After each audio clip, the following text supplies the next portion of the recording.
6-Minute English. From bbclearningenglish.com. Hello, I'm Rob. Welcome to 6-Minute English. With me in the studio today is Neil. Hello, Neil. Hello there, Rob. Now, I bet you have an impressive CV, Neil. CV is short for curriculum vitae. That's a Latin expression we use for the document in which people list their work history, education, interests and abilities. In other parts of the English-speaking world, it's called a resume. Now, Neil, I know you're a very good teacher and producer, but does your CV actually shine? Well, I hope it's good enough to impress hiring managers, but it's a challenge to prove on a piece of paper or online document that you're really better than the other people who are competing for the same position. Today, we're talking about CVs, and you'll learn some words related to this topic, which will especially interest job seekers. That's what we call people looking for work. Yes, and job seekers have to worry about having an impressive CV, so they get that call for a job interview. Yes, the CV is just the beginning. And as you mentioned job interviews, I'll ask you a question all about this.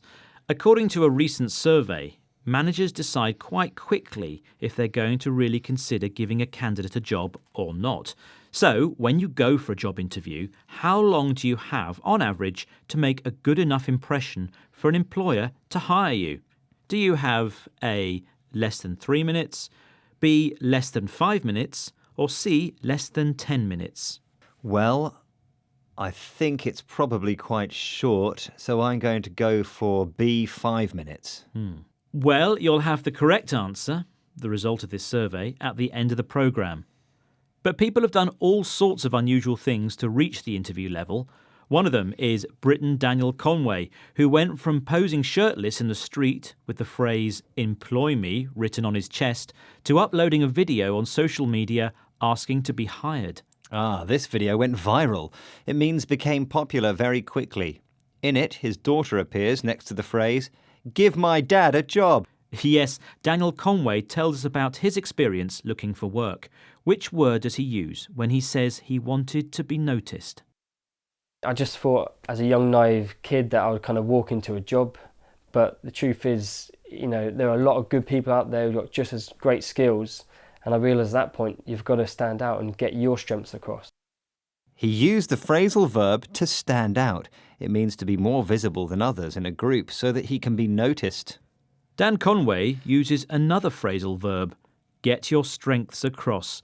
To get something across means to make something clear. In this case, he wants the employer to understand how good he is as a potential employee, his strengths and his good qualities. And did he get the job?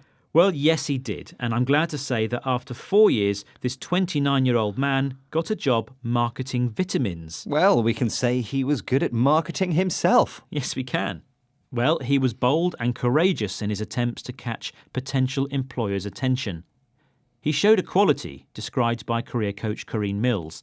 Listen to what she says and tell me, what is the quality job seekers have to show for sure? Oh, you've got to be confident. I mean, if you're not confident about your skills and abilities, then why should an employer have faith in you? So don't be modest. This is your opportunity to really show your skills and experience and what a great performer you're going to be in the job. The career coach says you've got to be confident. It means self-assured, believe in your capacity to do things. And sometimes we feel that it isn't nice to say, "I'm very good at this," or "Oh, I'm wonderful at that." But she advises you not to be modest. Exactly. Modest means humble, moderate when talking about your abilities. You know, Rob, I've got some top tips for people writing their CV. OK, well, let's have them. Yes, here's the first one. You have to be concise. It means brief. Give the information in a few words. Maybe you could write a brief profile at the top and keep the CV to just 2 pages. Thank you, that's a good bit of advice.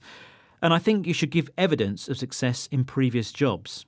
If a presentation you did helped you to get a client, you should include it there. And be accurate. In other words, be precise and tell the truth. Don't invent things. And you should also remember to check your spelling and grammar. Oh yes, that's very important. Well, we wish everybody success when writing and sending out their CV, and we hope they are called for a job interview, in which they have a very short period of time to leave a good impression. Indeed. So how long, after all, is this period of time, according to your survey? Did I get the answer to the question you asked at the beginning of the programme right? Well, I asked you, how long do you have, on average, to make a good enough impression for an employer to hire you? Do you have less than 3 minutes, less than 5 minutes, or less than 10 minutes? And I said less than 5 minutes. And you're wrong. The correct answer is actually less than 10 minutes, so you have a little bit longer. Job seekers have on average just 6 minutes and 25 seconds during the first meeting to impress potential employers. That's according to a new study from the website monster.co.uk. And we're almost out of time, so let's remember some of the words we said today. Neil. CV. Viral. To stand out. Get your strengths across. Confident. Modest. Concise. Accurate. Thank you. Well, that is it for today. Do log on to bbclearningenglish.com to find more 6-Minute English programmes. Until next time, goodbye. Bye. 6 Minute English. From BBC Learning English.